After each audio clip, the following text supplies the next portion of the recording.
Hi friends, good morning. இது என்னென்னு உங்களுக்கே பார்த்தா தெரிஞ்சிருக்கும். எல்லோரும் குடிக்கிற இளநீ தான். இன்றைக்கி இந்த இளநியை வச்சு ஒரு சின்ன ரெசிபி, ரொம்ப ஈஸியான ரெசிபி தான் செய்யலான் இருக்கேன்.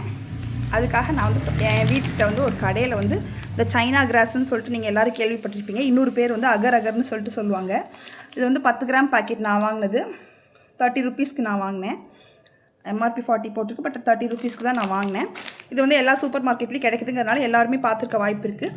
இதை வச்சு இன்றைக்கி வந்து நம்ம வந்து இளநீ தண்ணியை வச்சு ஒரு ஜெல்லி செய்ய போகிறோம். வாங்க வீடியோக்குள்ளே போகலாம், எப்படி செய்யலாம் அப்படின்னு பார்க்கலாம்.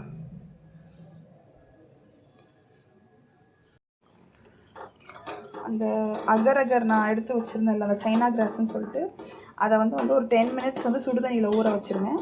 அதுக்கப்புறம் வந்து அது சாஃப்டாக இருக்கும். அதை வந்து இந்த மாதிரி வந்து மீடியம் ஃப்ளேம்லேயே வச்சு நல்லா வந்து கரைச்சி விட்டுக்கோங்க. அந்த அகர் அகர் வந்து ஃபுல்லாக கம்ப்ளீட்டாக வந்து கரையணும்.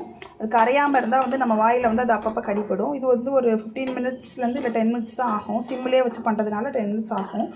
நம்ம நல்லா வந்து இதை கரைஞ்சதுக்கப்புறமா நெக்ஸ்ட்டு பார்த்திங்கன்னா 2 டேபிள் ஸ்பூன் சுகர் எடுத்து வச்சுருக்கேன். ஆக்சுவலி சுகர் இல்லைனா நீங்கள் வந்து என்ன சொல்கிறது, நாட்டு சர்க்கரை வேறு ஏதாவது ஆட் பண்ணணும், வெல்லம் அந்த மாதிரி ஆட் பண்ணணும்னு நினச்சா கூட நீங்கள் ஆட் பண்ணிக்கலாம்.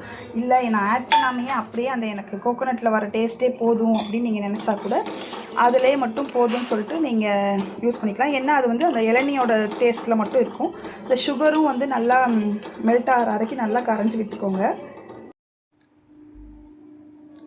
நெக்ஸ்ட்டு பார்த்திங்கன்னா 2 இளநியை வந்து உடச்சி நான் எடுத்து வச்சுருக்கேன். அதில் வந்து டஸ்ட்டெல்லாம் இருக்கும்ல, அதனால் வந்து அதை வந்து ஃபில்ட்ரு பண்ணிக்கலாம்.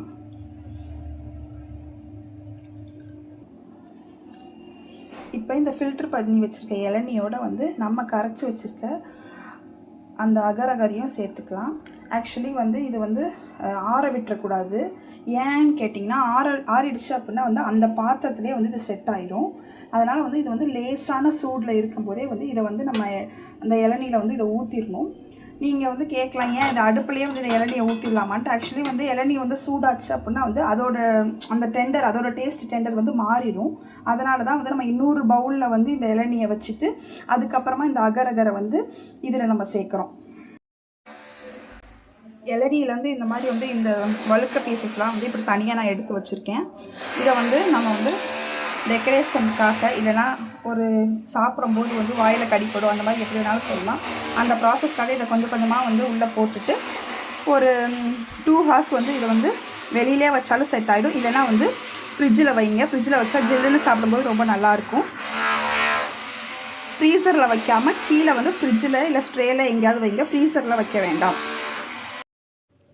நம்ம வந்து ஃபைனலாக எல்லாத்தையும் வந்து ரெடி பண்ணிட்டோம். இந்த மாதிரி வந்து எனக்கு வேணுங்கிற அளவுக்கு நான் சின்ன சின்ன பவுலில் வந்து 2ஆக ஊற்றி இதை வந்து ஃப்ரீசருக்கு கீழ் ஸ்ட்ரேயில் வந்து 2 மணி நேரம் வந்து வைக்க போகிறேன். 2 மணி நேரம் கழிச்சு இது எப்படி இருக்குன்னு நம்ம பார்க்கலாம். ஓகேவா ஃப்ரெண்ட்ஸ்?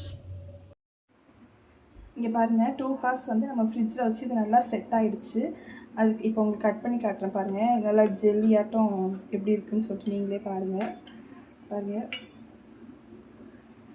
வழுக்குது, ஸ்லிப் ஆகுது, அவ்வளோ அந்த அளவுக்கு நல்லா ஜெல்லியாட்டம் ஆயிடுச்சு.